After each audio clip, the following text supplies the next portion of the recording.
Welcome to our channel, Relationship Dynamics Snippets. In this channel, we share relationship dynamic scenarios in families, marriages, communities, workplaces, etc. Today we are looking at the relationship of well-known biblical figures, Sarah and her servant Hagar.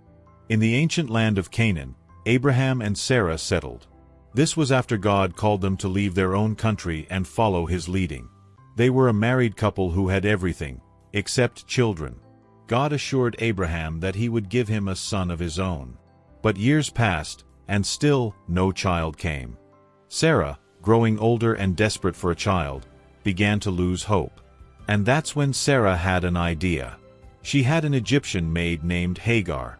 So, she suggested something that was common in their culture at the time. She asked Abraham to have a child with her servant, Hagar. She said, "See now, the Lord has prevented me from having children. But maybe Hagar, my servant, can give you a son. Perhaps I will obtain children through her." Abraham, torn between his love for Sarah and the pressure of their empty home, agreed. It seemed like a practical solution, but sometimes, when we try to fix things on our own, we forget that God's timing is better than ours. At first, Sarah was hopeful. She thought this would be a solution to their problem. But things didn't go as planned. When Hagar became aware that she had conceived, Sarah became insignificant in her sight. She began to despise and look down on Sarah, her mistress. Sarah's heart was filled with anger and frustration.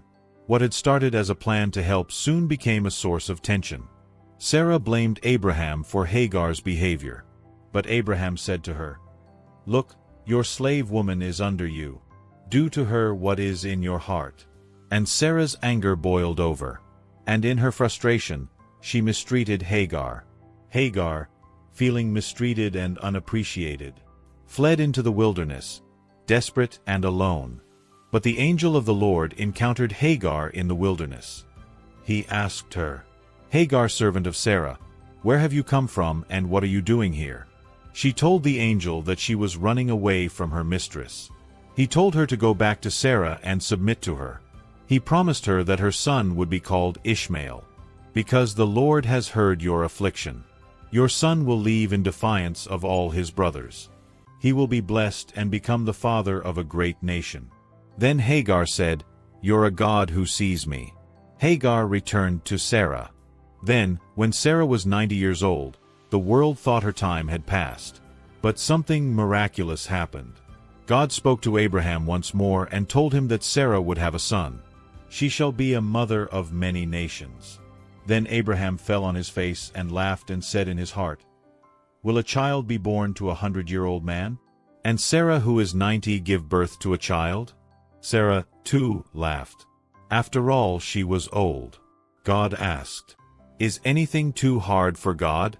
At the appointed time I will return to you. At this time next year, Sarah will have a son."